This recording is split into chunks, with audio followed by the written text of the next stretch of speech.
dear student, how are you? કેમ છે બધાને? સારું.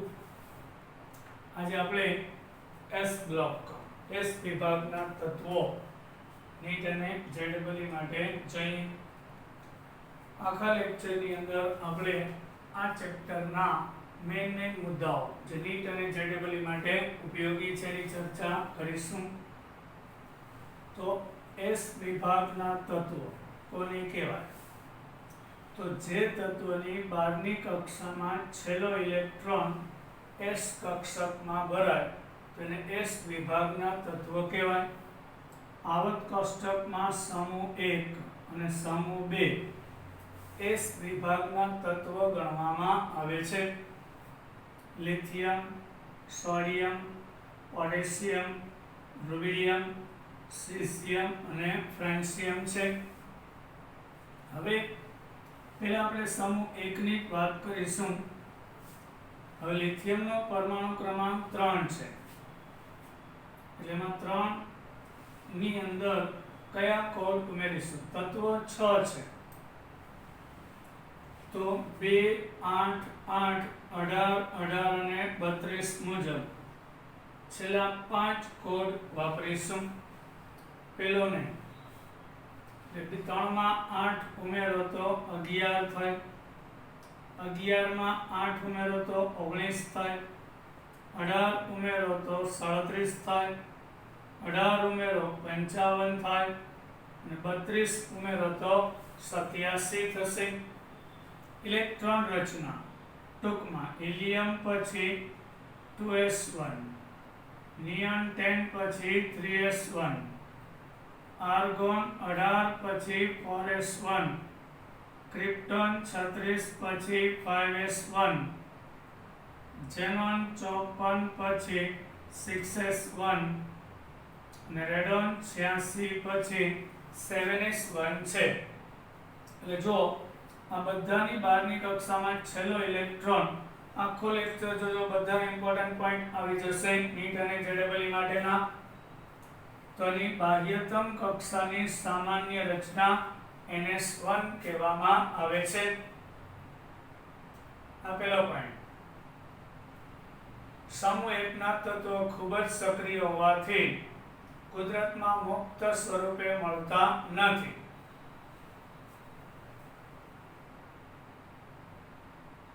સમૂહ 1 ના તત્વો ખૂબ જ સક્રિય હોવાથી કુદરતમાં મુક્ત સ્વરૂપે, મતલબ એકલું સોડિયમ ધાતુ ના મળે, એના સંયોજન મળે. આ બધાની 12મી કક્ષામાં એક જ ઇલેક્ટ્રોન છે અને કેન્દ્રનું આકર્ષણ ઓછું છે. ઇલેક્ટ્રોન સહેલાઈથી દૂર થઈ જાય એટલે મુક્ત સ્વરૂપે નથી મળતા, પરંતુ સંયોજન સ્વરૂપે મળે છે. પરંતુ તે ઓક્સાઇડ, હેલાઇડ, ઓક્સાઇડ સ્વરૂપે કુદરતમાં NaCl, Na2O, sodium peroxide, oxide સ્વરૂપે, હેલાઇડ સ્વરૂપે, સિલિકેટ સ્વરૂપે.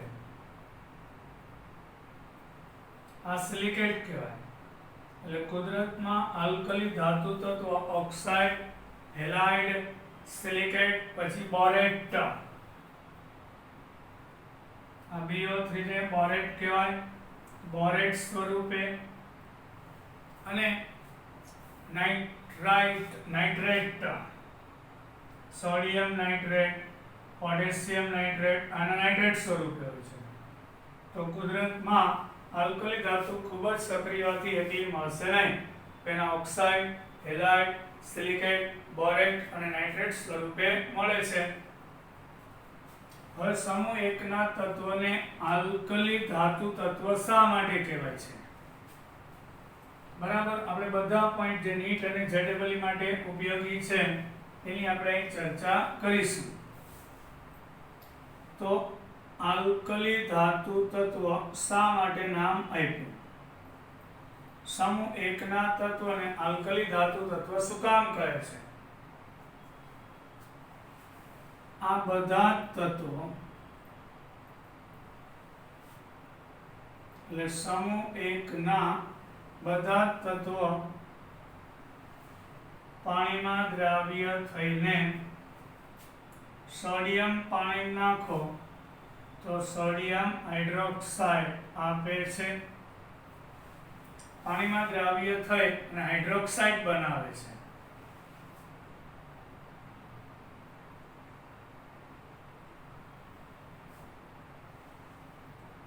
અને તે સ્વભાવે બેઝિક હોય છે, બેઝિક બાય નેચર. તેથી તે ને આલ્કલી ધાતુ તત્વો કહે છે. આ બધા તત્વો સમૂહ 1 ના બધા તત્વો ધાતુ સ્વભાવે છે.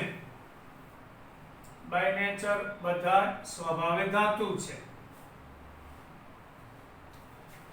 હવે આલ્કલી ધાતુઓ છે એના રાસાયણિક ગુણધર્મ સમાન છે. બધા એક ઇલેક્ટ્રોન ગુમાવશે.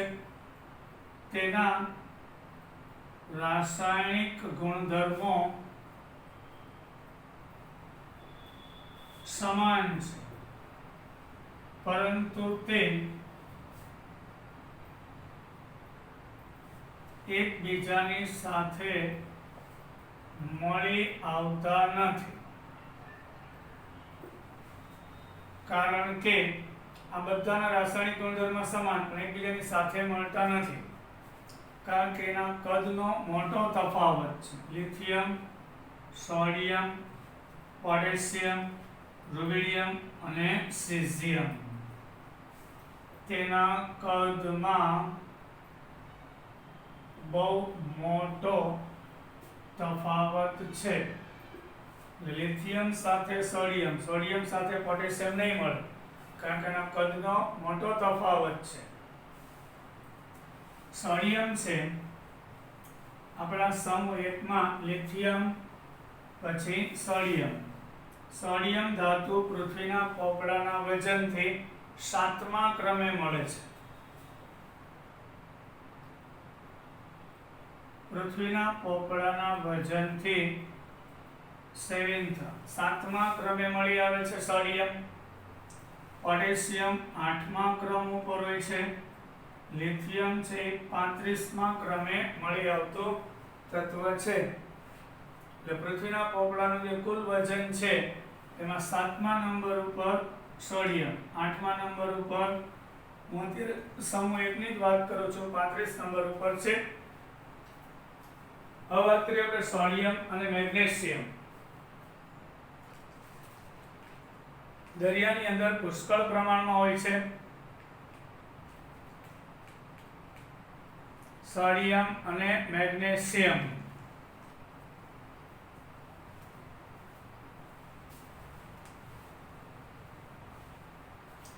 દરિયાના પાણીમાં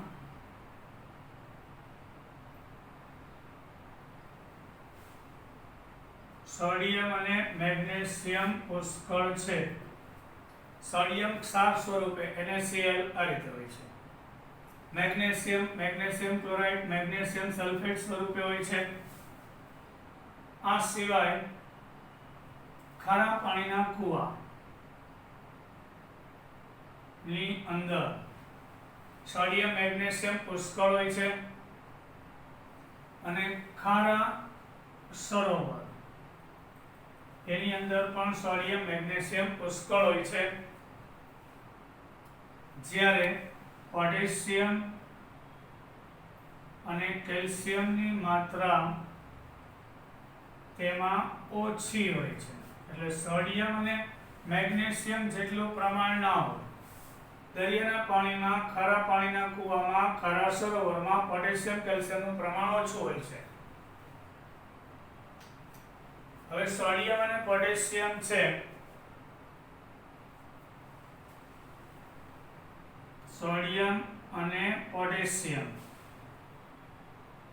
પૃથ્વીના પોપડામાં લગભગ સમાન.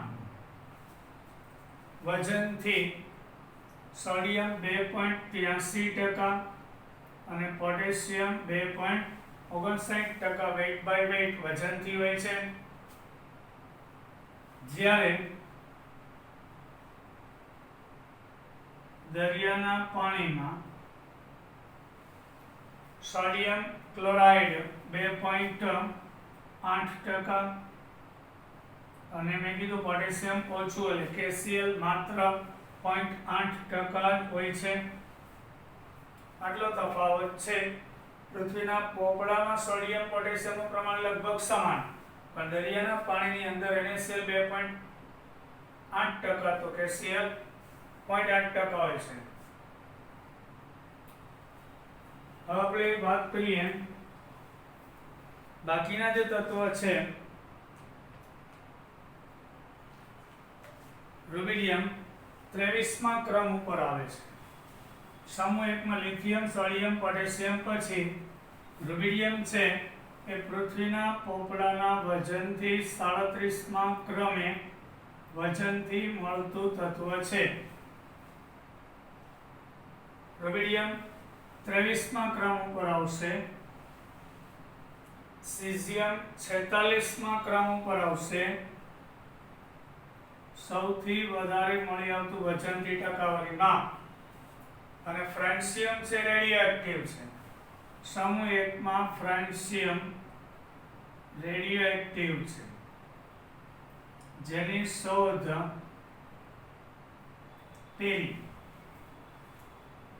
પેરીએ કરેલી 1939 માં 1939 માં પેરી. અને ક્યુરી ઇન્સ્ટિટ્યૂટ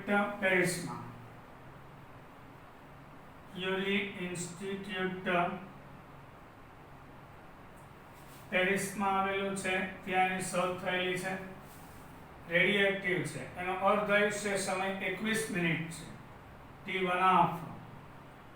ફ્રેન્સિયમનો અર્ધાયુષ્ય સમય એટલે દર 21 મિનિટ પછી એની રેડિયોએક્ટિવિટી અડધી થઈ જાય છે. એટલે ફ્રેન્સિયમ છે અર્ધાયુષ્ય સમય ખૂબ જ ઓછું છે, આવું કહી શકાય.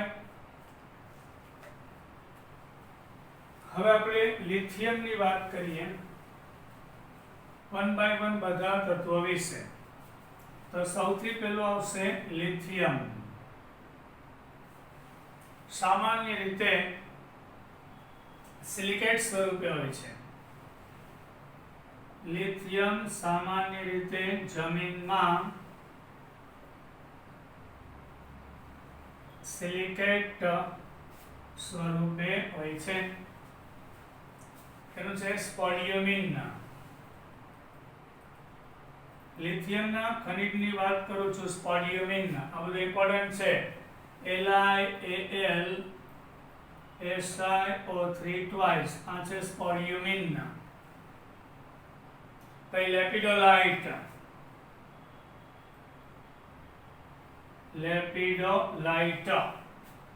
એમાં લિથિયમ, સોડિયમ, પોટેશિયમ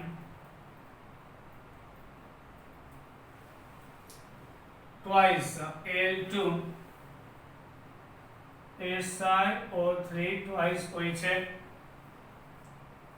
thrice અને FOH આ સ્વરૂપે હોય છે લેપિડોલાઇટ.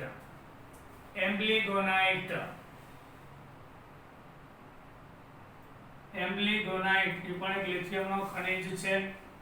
એમાં લિથિયમ, એલ્યુમિનિયમ સાથે ફોસ્ફેટ અને ફ્લોરાઇડ હોય છે. આ એનો અણુસૂત્રના ખનિજો થયા. આપણે સોડિયમની વાત કરીએ તો સોડિયમના ખનિજો, આ લિથિયમના ખનિજો હતા, હવે સોડિયમના ખનિજો. રોક સોલ્ટ એટલે કે NaCl, બોરેક્સ Na4B4O7 × 10H2O, આ બધાને ખબર છે બોરેક્સ. સોડિયમ કયા સ્વરૂપે હશે? રોક સોલ્ટ NaCl, પછી બોરેક્સ, ટ્રોના,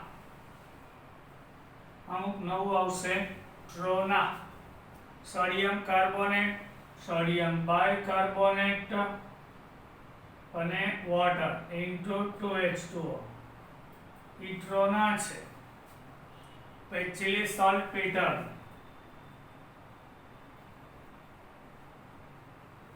મતલબ કે NaNO3, આ પૂછાઈ ગયું ઘણી વાર, ચિલી સલ્ફેટર. પછી મિરાબિલાઇટ, અમુક નામ નવા છે તમારા માટે. મિરાબિલાઇટ, સોડિયમ સલ્ફેટની મિરાબિલાઇટ કહેવાય છે. આ સોડિયમના ખનિજો થયા. હવે વાત કરીએ આપણે પોટેશિયમ. પોટેશિયમના ખનિજોમાં આ બધા પોઈન્ટ પૂછાય છે, ધ્યાન આપજો. પોટેશિયમના ખનિજમાં આવશે સિલ્વાઇટ કે સિલ્વાઇન, આપણી બુક મુજબ સિલ્વાઇન, મતલબ કે KCl, કાર્મેલાઇટ, मतलब कि KCl MgCl2 into 6H2O અને પછી આવશે ફેલ્સપાર, જેમાં પણ પોટેશિયમ હોય છે. K2O Al2O3 into 6SiO2 હોય છે. આ થયા પોટેશિયમના ખનિજો. રૂબિડિયમ અને સીઝિયમ છે એની માત્રા ઓછી છે એટલે આપણે એના ખનિજો આપણી બુકમાં આપેલા નથી ને યાદ રાખવાની જરૂર નથી. હવે વાત કરીશું આપણે એના આયનીકરણ એન્થાલ્પી.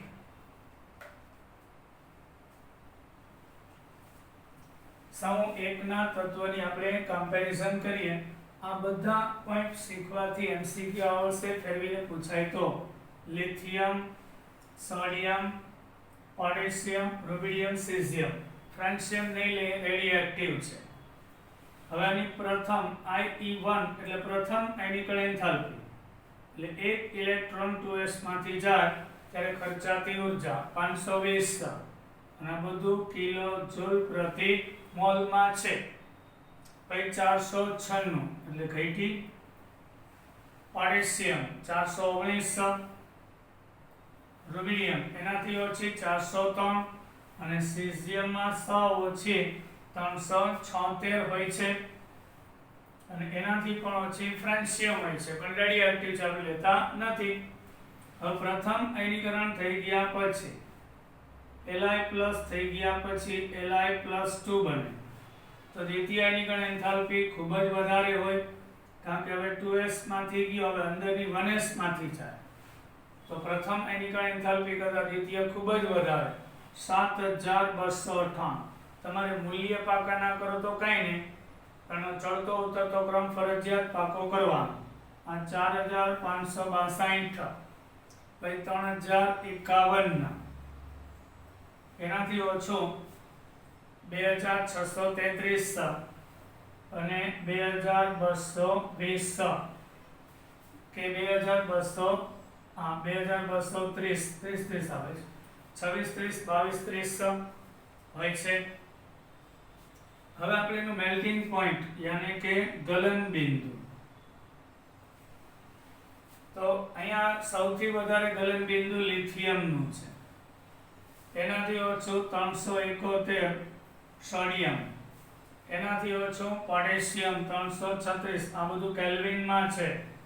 એનાથી ઓછું છે 312 અને સૌથી ઓછું 302 કેલ્વિન જેટલું હોય છે સીઝિયમ. હવે બોઇલિંગ પોઈન્ટ એટલે શું? ઉત્કલન બિંદુ 1615 જેટલું ઊંચું હોય છે. પછી 1156 કેલ્વિનમાં છે, 1032 961 અને સીઝિયમનું સાવ ઓછું 944 છે.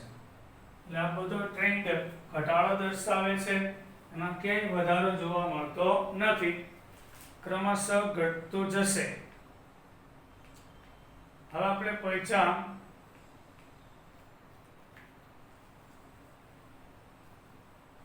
યાદ રાખવા માટે એક ટ્રીક કહી દઉં. સમૂહમાં ઉપરથી નીચે જતા કયા ગુણધર્મોનો કયો ફેરફાર થશે? તો આલ્કલી ધાતુ માટે lithium, sodium, potassium, rubidium, caesium અને ફ્રાન્સિયમ તરફ જઈએ તો એની પ્રથમ આયનીકરણ એન્થાલ્પી, દ્વિતીય આયનીકરણ એન્થાલ્પી,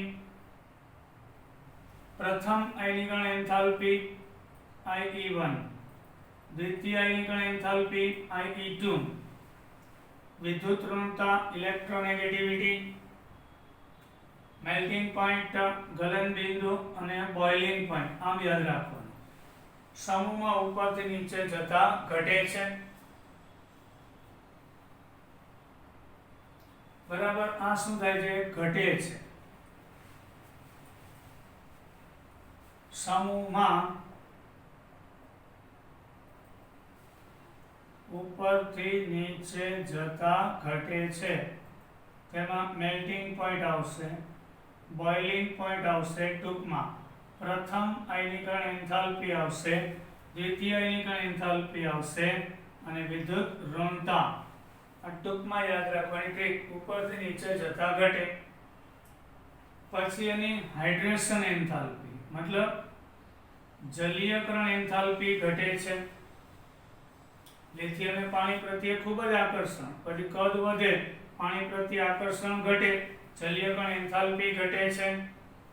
લેટાઇસ એન્થાલ્પી એ પણ ઘટશે, કદ વધે, લેટાઇસ એન્થાલ્પી ઘટે. પછી વીજભાર ઘનતા,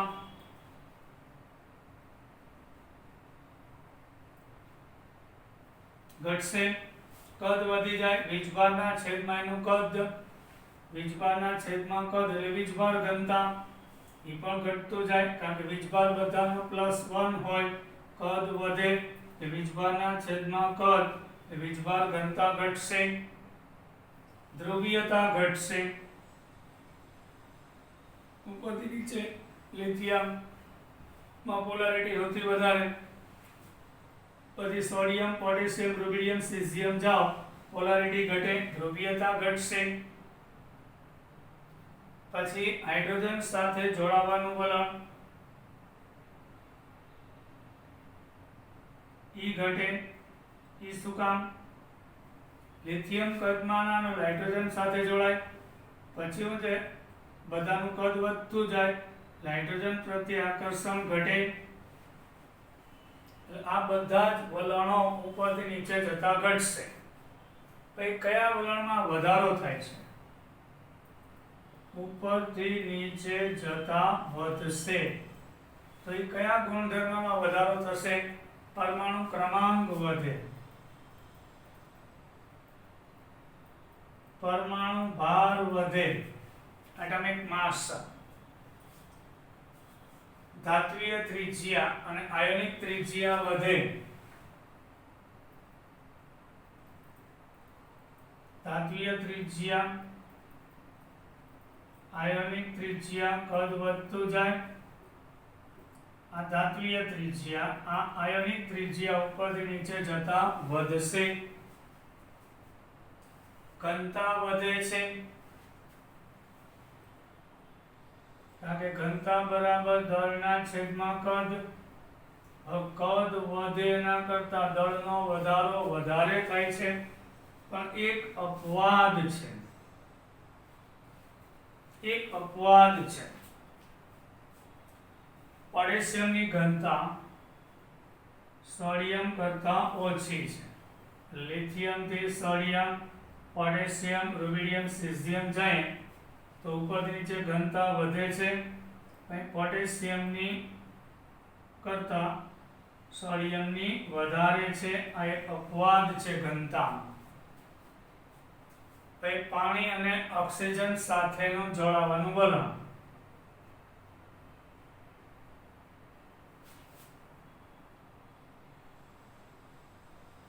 ઉપરથી નીચે જતા વધે છે.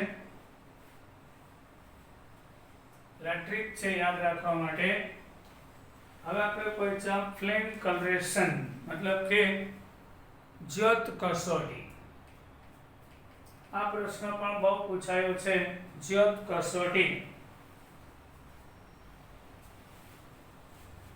જ્યોત કસોટી નીટમાં અને જેડબલઈમાં રંગ વિશેના પ્રશ્ન બહુ પૂછાયા. તો આપણે લિથિયમ, સોડિયમ, પોટેશિયમ, રૂબિડિયમ અને સીઝિયમ લેશું. તો આપણે હવે તમે કહો આ બધી ધાતુઓ છે ને બહારની કક્ષામાં ફક્ત એક જ ઇલેક્ટ્રોન છે, એટલે કેન્દ્રનું તેના પર આકર્ષણ ખૂબ જ ઓછું છે. Lithium, sodium, potassium, rubidium, caesium. એટલે આ ઇલેક્ટ્રોન સૂર્યપ્રકાશની હાજરીમાં ઉત્તેજિત થઈ એક્સાઇટ થઈને વધારે ઉર્જાવાળી કક્ષામાં જાય, ત્યાંથી ઉર્જા ગુમાવે પાછા આવે એટલે ચોક્કસ વિકિરણની તરંગ લંબાઈનું ઉત્સર્જન કરે, તેના કારણે તે રંગીન દેખાય. તો લિથિયમ ધાતુ છે એનો રંગ કિરમજી છે. જ્યોત બર્નર ઉપર ગરમ કરતા તે કિરમજી રંગ આપે છે. પછી સોડિયમ ધાતુ છે એ સોનેરી પીળો કાં ખાલી પીળો આપે. પોટેશિયમ છે એ આછો જાંબલી. રૂબિડિયમ છે લાલાશ પડતો જાંબલી. અને સીઝિયમ છે એ બ્લુ રંગ આપે છે. જ્યોત કસોટીમાં ગરમ કરતા તો એની રંગની કસોટી થઈ. હવે વાત કરીએ આવર્ત કોષ્ટકમાં આયનીકરણ એન્થાલ્પી સૌથી વધારે લિથિયમની છે, છતાંય તે પ્રબળ રિડક્શન કરતા છે. લિથિયમનો રિડક્શન પોટેન્શિયલ -3.04 વોલ્ટ. તો ખરેખર તો લિથિયમની આયનીકરણ એન્થાલ્પી 520 કિલોજૂલ પ્રતિ મોલ હમણાં જોયું. તો એનું ઇલેક્ટ્રોન ગુમાવવાનું વલણ ઓછું હોય તો એ નિર્બળ રિડક્શન કરતા હોય, એની બદલે પ્રબળ રિડક્શન કરતા છે, કારણ કે એનો ઓક્સિડેશન પોટેન્શિયલ +3.04 થાય, એટલે પ્રબળ રિડક્શન કરતા છે. એનું કારણ લિથિયમની આયનીકરણ એન્થાલ્પી વધારે ધન છે, પણ લિથિયમની હાઇડ્રેશન એન્થાલ્પી એનું ઋણ મૂલ્ય ખૂબ જ મોટું છે.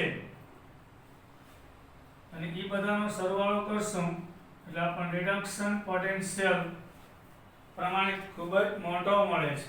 એટલે લિથિયમની આયનીકરણ એન્થાલ્પી વધારે, પણ એની જલીયકરણ એન્થાલ્પી આયનીકરણ એન્થાલ્પીને વટાવી જાય છે, એટલે રિડક્શન પ્રમાણિત પોટેન્શિયલ -3.04 એટલે ઓક્સિડેશન +3.04 વોલ્ટ થઈ જાય. એના કારણે લિથિયમ એ સૌથી પ્રબળ રિડક્શન કરતા છે. આ એક અપવાદ છે. તો જલીય દ્રાવણમાં રિડક્શન કરતાનો સ્વભાવ.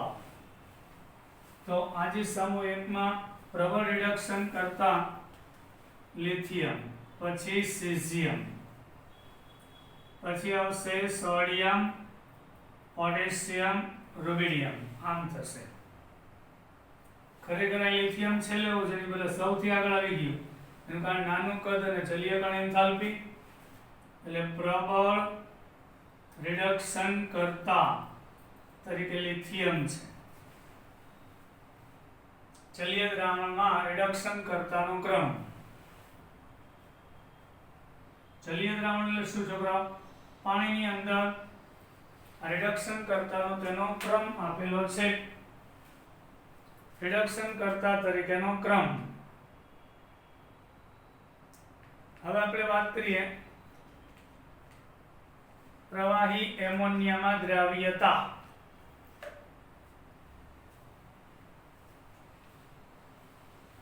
આલ્કલી ધાતુ તત્વ પ્રવાહી એમોનિયામાં દ્રાવ્ય થાય છે. આલ્કલી ધાતુ તત્વો પ્રવાહી એમોનિયામાં દ્રાવ્ય થાય છે. Liquid ammonia. જો સાંદ્રતા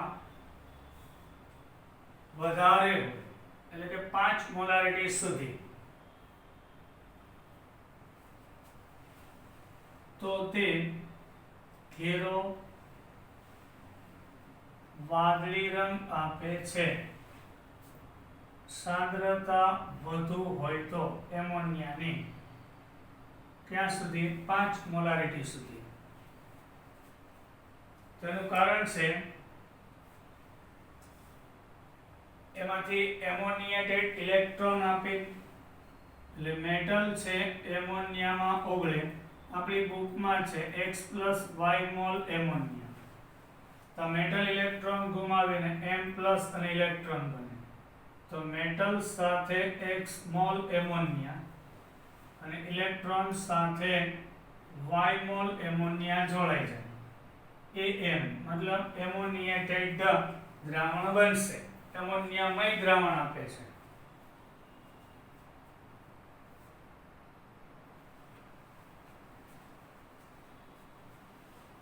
હવે જ્યારે 3 મોલારિટી સુધી સાંદ્રતા હોય તો ડાર્ક બ્લુ કલર આપશે, અને 3 મોલારિટી કરતા વધારે હોય, 3 મોલારિટી સુધી સાંદ્રતા હોય તો ઘેરો વાદળી રંગ,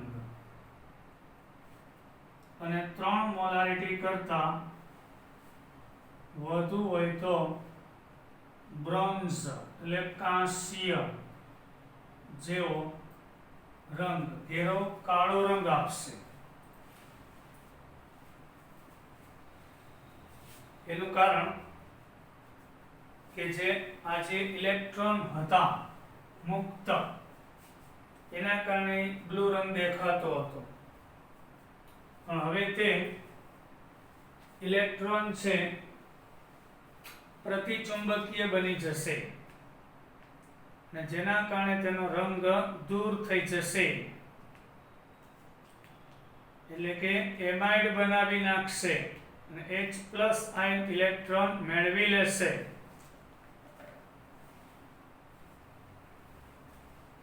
એટલે કે આ જે ઇલેક્ટ્રોન હતા એ ઊંચી સાંદ્રતાએ, એટલે પહેલા તો ઊંચી સાંદ્રતાએ શું થાય તમને કહું, મેટલ એમોનિયા સાથે જોડાય છે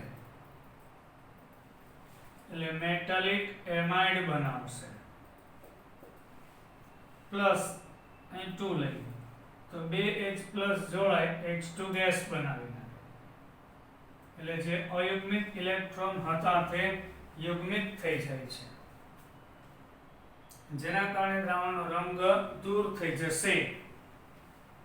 ક્લોકવાઇઝ અને એન્ટી ક્લોકવાઇઝ ઇલેક્ટ્રોન છે એ આવી જાય અને રંગ દૂર થઈ જાય છે.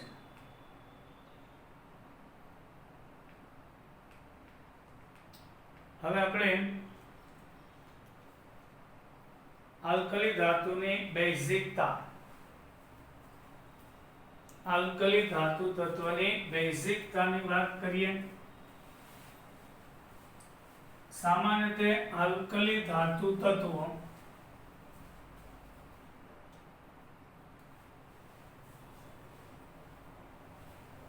Lithium, sodium, potassium, rubidium, caesium, એના આપણે હાઇડ્રોક્સાઇડ લઈએ તો આ બધા બેઝિક છે, પણ સમૂહમાં ઉપરથી નીચે જતા બેઝિકતા વધે છે. એનું કારણ શું? કારણ કે આયનીકરણ એન્થાલ્પીમાં ઘટાડો થાય છે. Lithium, sodium, potassium, rubidium, caesium, આયનીકરણ એન્થાલ્પી ઘટે, બેઝિકતા વધે છે. સમૂહમાં ઉપરથી નીચે જાઓ બેઝિકતા વધતી જાય છે. આ બધા હાઇડ્રોક્સાઇડ આલ્કલી ધાતુના પાણીમાં દ્રાવ્ય છે. આ બધા જ હાઇડ્રોક્સાઇડ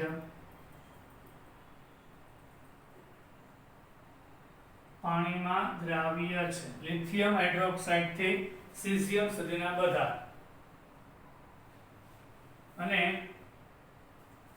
ઉષ્માગતિકીય રીતે ઉષ્મીય રીતે સ્થાયી છે. એમાં અપવાદ છે એક ઉષ્મીય સ્થાયી નથી, લિથિયમ હાઇડ્રોક્સાઇડ. તે તરત જ સેજે ગરમી મળે એટલે લિથિયમ મોનોક્સાઇડ અને પાણીમાં ફેરવાય છે. એટલે પાણીમાં ઓગળી દ્રાવ્ય થઈ જાય અને એ બધા ઘન હોય ત્યારે ઉષ્મીય રીતે સ્થાયી છે. પણ અપવાદ છે લિથિયમ હાઇડ્રોક્સાઇડ. એટલે સેજ ગરમ કરતા તો લિથિયમ મોનોક્સાઇડ, લિથિયમ હાઇડ્રોક્સાઇડ કરતા લિથિયમ મોનોક્સાઇડ વધુ સ્થાયી છે એટલે તરત જ તે ફેરવાઈ જશે. પછી વાત કરીએ આલ્કલી ધાતુની હેલોજન પ્રત્યે સક્રિયતા. આલ્કલી ધાતુ તત્વની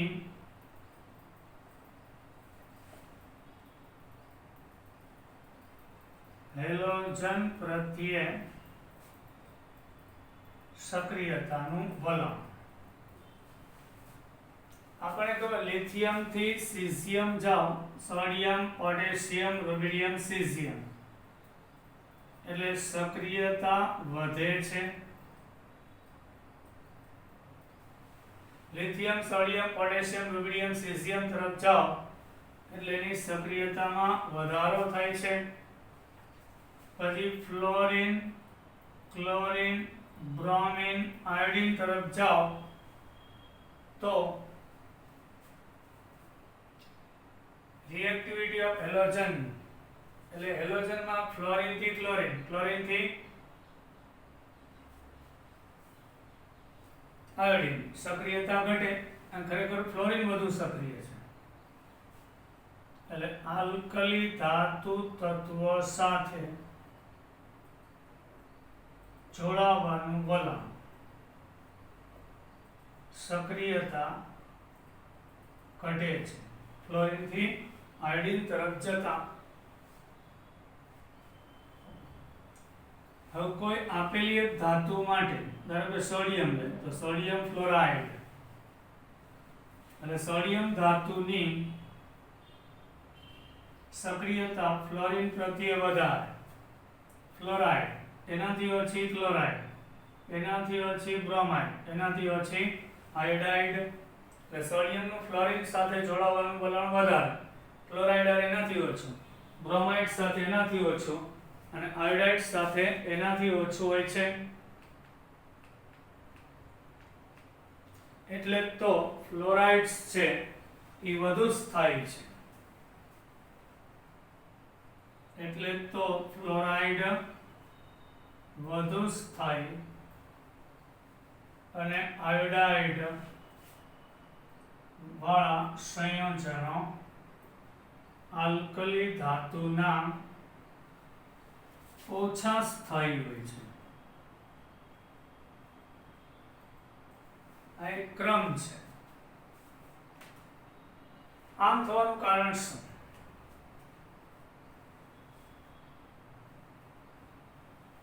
કારણ કે આમ થવાનું કારણ એ છે કે ફ્લોરાઇડની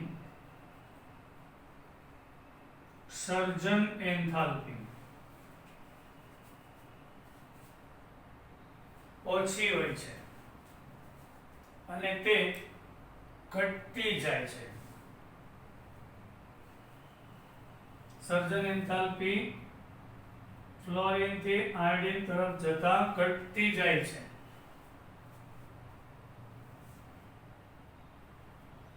એટલે ફ્લોરાઇડની સર્જન એન્થાલ્પી નું ઋણ મૂલ્ય નાનું, જ્યારે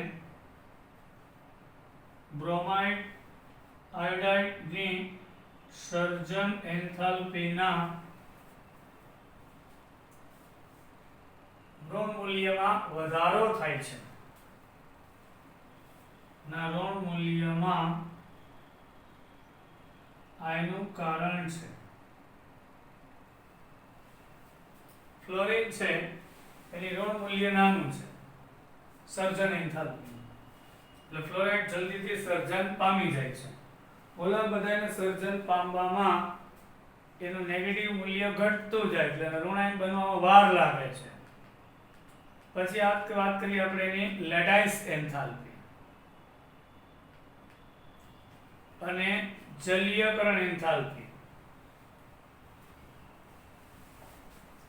આલ્કલી ધાતુ તત્વની લેટાઇસ એન્થાલ્પી અને તેની જલીયકરણ એન્થાલ્પી.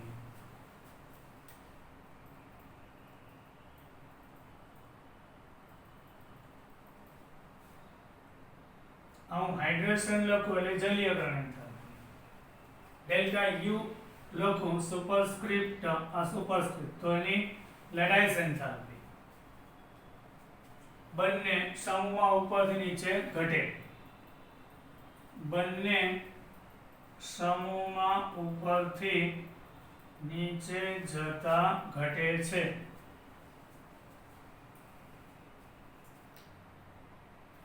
હવે લેટાઇસ એન્થાલ્પી અને જલીયકરણ એન્થાલ્પી બે કોની વધારે? લિથિયમ. અને સૌથી ઓછી કોની? પાણી પ્રત્યે આકર્ષણ ઓછું, લેટાઇસ એન્થાલ્પી પણ ઓછી લિથિયમની, જલીયકરણ એન્થાલ્પી વધારે, લેટાઇસ એન્થાલ્પી વધારે. હવે જેની લેટાઇસ એન્થાલ્પી વધારે એનું મેલ્ટિંગ પોઈન્ટ વધારે હોય છે, જેની લેટાઇસ એન્થાલ્પી વધુ જેની લેટાઇસ એન્થાલ્પી વધારે હોય તો તેનું ગલન બિંદુ વધારે હોય છે.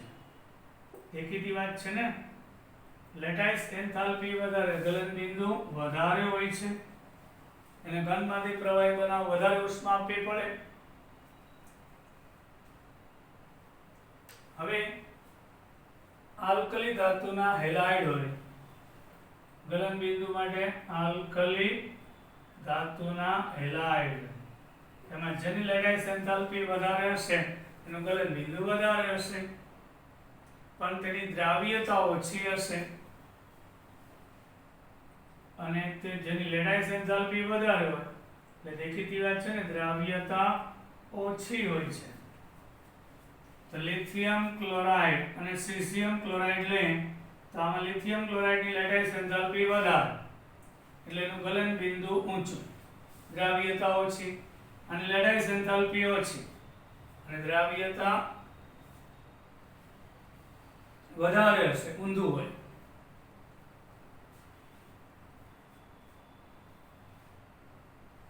હવે જેની જલીયકરણ એન્થાલ્પી વધુ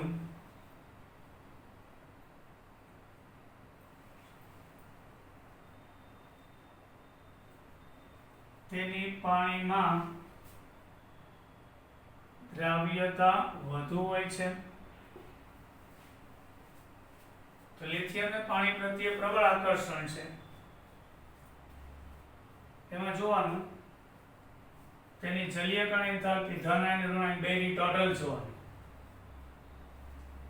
એ ખાસ એટલે ધન આયન અને ઋણ આયન બે જોવાનું, એને પાણી પ્રત્યે આકર્ષણ કેટલું છે. તો એની દ્રાવ્યતા વધારે હોય છે. પછી આયોનિક વહનશીલતા, આપણે એને આયોનિક મોબિલિટી કહેશું, આયોનિક વાહકતા. આયોનિક વાહકતા, જલીય દ્રાવણમાં આયોનિક વાહકતા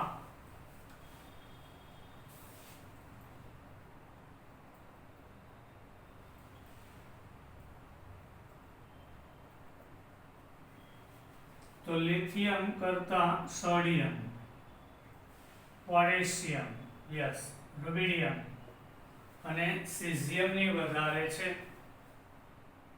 એનું કારણ એ છે